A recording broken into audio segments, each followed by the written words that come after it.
Handbells. It's more than just ringing a bell. Hello, my name is Amy Crow. I am 15 years old. I am with Sedgwick County's Achievers 4-H Club. I have been in 4-H for 3 years, and I have been playing handballs for 4 years. Today I will be showing you 14 different techniques on how to play handballs. But before we get started, I'll show you 2 things you need before you play. One is gloves. These gloves protect the casing of the bells, which is the brass part, from the oils on our skins. The next thing you will need is the pads. The pads protect the casing of the handbells from getting dent or damaged when you place them down on a hard surface like the table. Before you also play your technique, you might want to know what bell you're picking up. In my hand, I have a G, as it says here. There are 3 things marked on the handle of the handbell. You see the G, which means it's a G.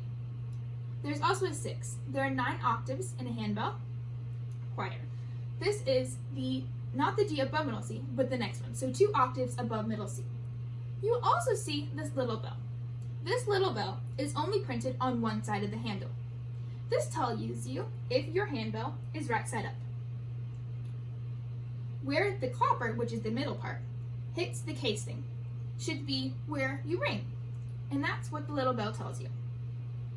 If your handbell is upside down, so you don't see the little bell, you can ring it, but it is harder. The first 2 techniques I'll show you today is ringing and damping, the basics. Ringing happens in long, round strokes. This keeps the sound flowing instead of just sitting there. Damping should either be done on your shoulder or on the pad. This stops the sound. Technique number 3, LV or let vibrate. This will be marked with an LV. This means you keep the bell suspended and don't damp, so the sound carries on until the next LV.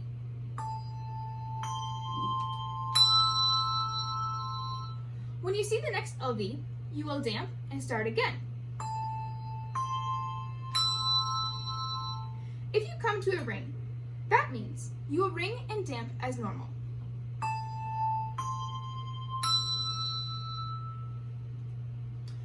The next technique, or the 4th technique, is 4 bells in your hand. There are 2 different ways to do this. One is 4 in hand. This is when you take the top bell and you have the little bell facing you with where the clapper hits the casing out. Then you take the next one and you put it sideways on top. So the little bell is facing down and where the clapper hits the casing is facing up. When you have your handbells in this order, you can play each bell separately or together. To play the highest one, you will do a knock. To do the lower one, you will do more like a ring, like you do on other bells. To play them both, it is a diagonal motion.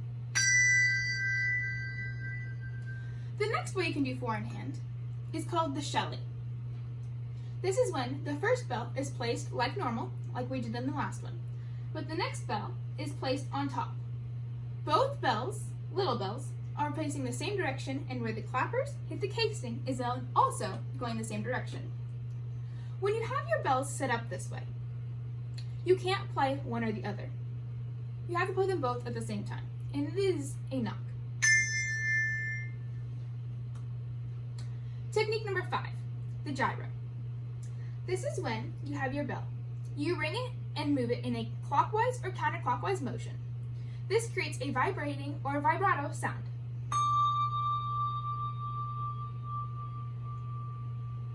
It'll be marked with this circle. Shaking. Technique number 6. This is rapidly ringing the bell back and forth so that the clapper hits the casing on both sides. This is when the Shelley, the 4 in hand, comes in handy. It's easier to shake when you have it in Shelley than it is in the regular 4 in hand. This will be marked with an SK or a wavy line. Technique number 7, the marked. Or other people who are fancy like to call it the marteletto, but I always mess it up. Normal handbellers call it the marked. This is when you hit the bell gently on the table. This creates a thud.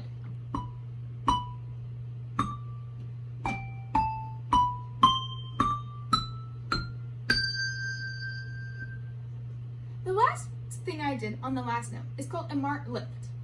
This will be marked with the upside down triangle with the arrow going up.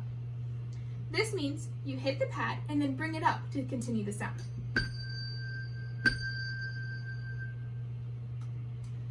The next technique I'll be showing you is number 8, malleting. There are several different types of mallets you can use. The littler mallets are for the little bells. The bigger mallets are for the bigger bells. This mallet is used for bells bigger than what I have.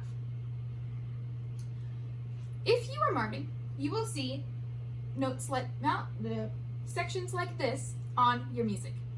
You will see the plus sign and the dot. That means mallet on the table, like I was doing. If it just has a plus sign or a dot, that is a suspended mallet. That is when you pick up your bells and ring them in the air. This keeps the sound going.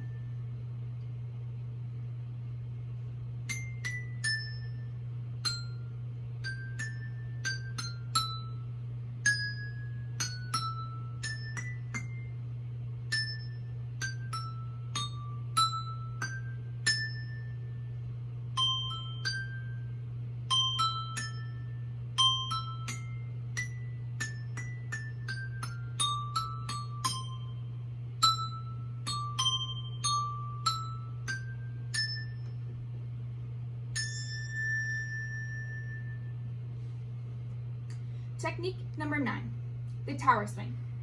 This will be marked with an SW with 2 arrows.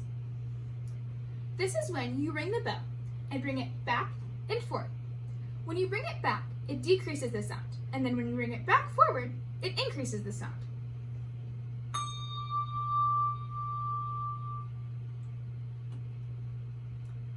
Technique number 10, the singing bell. This is my personal favorite. This is when you use a rod and gently touch the ridge of the bell and then run it along the edge. This will create a loud, smooth sound.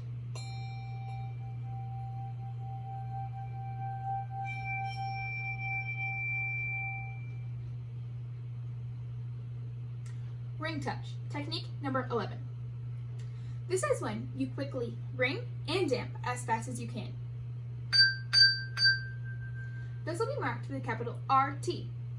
Now, the bigger the bell, the more likely you are to bruise if you're dampening it that fast. Technique number 12, the echo. This will be marked with what looks like a J, but instead of a line, it has an arrow on the top. This adds a brief pulse in the sound of your bell.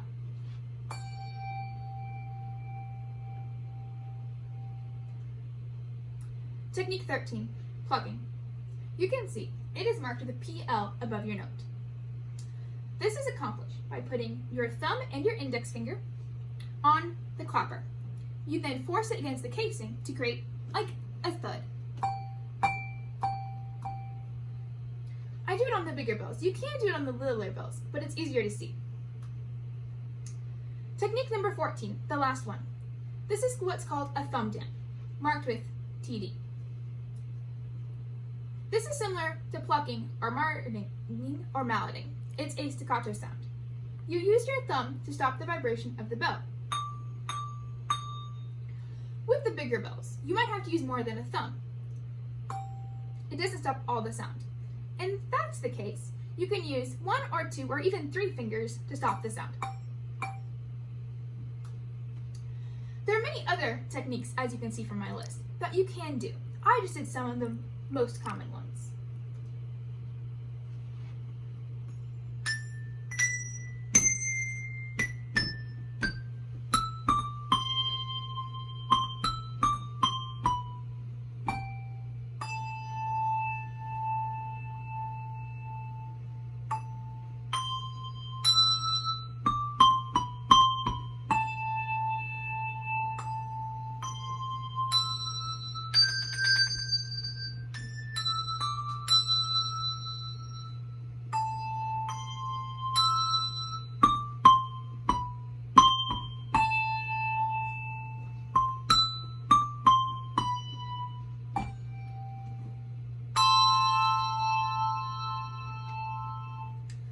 Thank you for watching our presentation of handbells, It's Just Ringing.